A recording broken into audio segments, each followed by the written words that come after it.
What's going on, everybody? Tom Olson here from Good Success, and we are talking about the power of a mastermind. And we right now are on number 5 of 5, so this is kind of a 5-part series, and we're on number 5.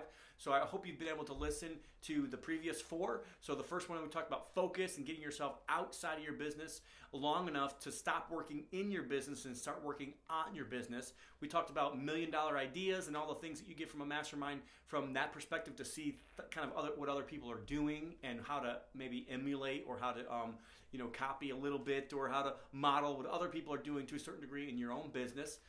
We also talked about warnings and things not to do. We talked about your network is your net worth, and it's not only your net worth, it's actually your survival plan. So spending time with the fewer betters. And if you are the average of the 5 people you spend the most time with, who are you spending the most time with? Is your net worth really worth what you want it to be worth?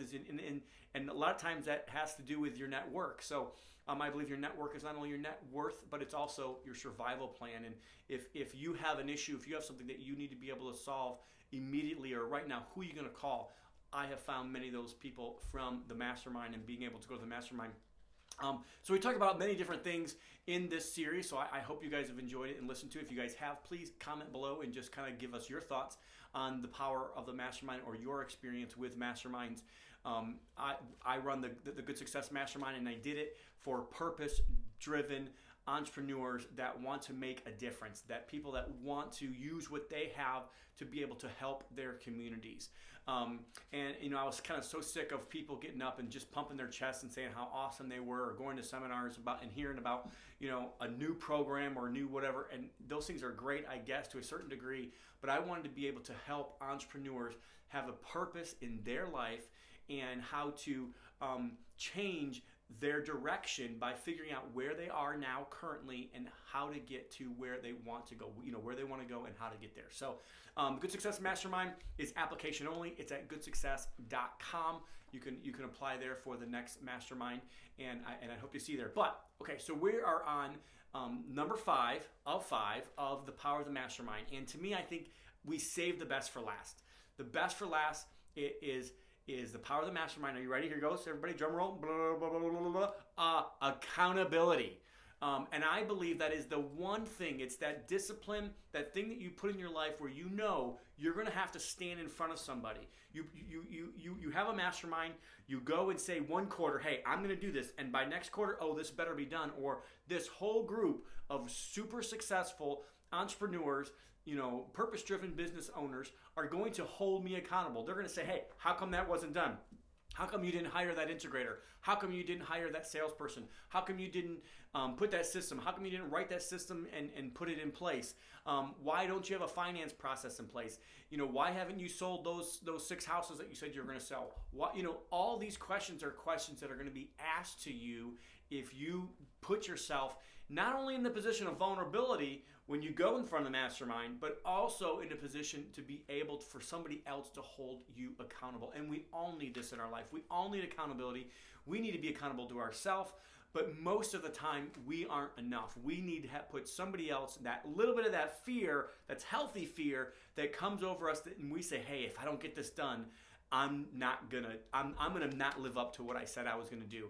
I'll give you a quick example. So we had a guy in our mastermind, and he was about 380, 390. He thought to himself, man, he was having problems going on an airplane, and he was having, he had to either get 2 seats, or it wasn't working out really well. And he said to himself, hey, I have got to make this happen. I've got to lose weight. So he put himself out there, even put himself on social media and said, hey, for 90 days, I am going to post why I am doing this. Worked out 2 hours every single day. I think he lost 60 pounds in 3 months.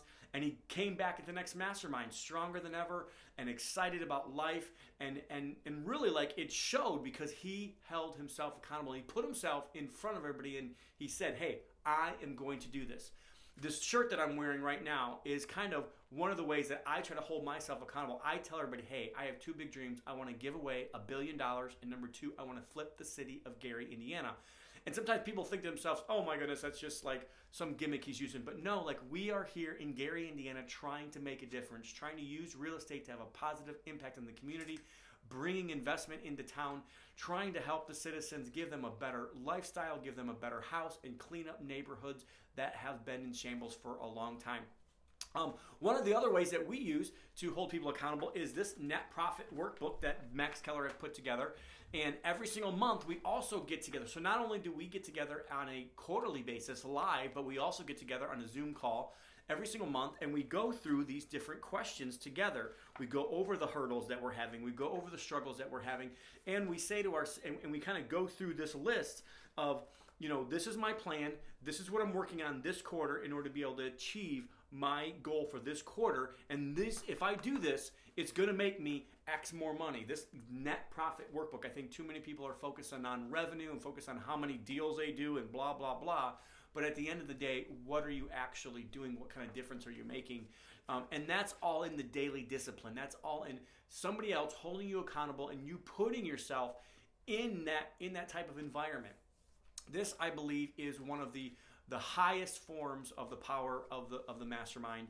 And I believe if you don't have somebody else holding you accountable, I don't care if it's the Good Success Mastermind or if it's another mastermind, you've got to have somebody out there who's holding you accountable. You have to think about it. Growing up, like somebody had to hold you accountable, your parents or your teachers or a coach. Somebody had to hold you accountable. And if they didn't, most of the time, you weren't as successful as you would have been if you had a coach or if you had somebody holding you accountable. So this is it for the Power of the Mastermind. Today, this is the 5th of 5 of the Power of the Mastermind, and I hope you guys have enjoyed it. Please put your comments below and give us your experience with the Power of the Mastermind and with having somebody else hold you accountable. I hope you've enjoyed today's episode.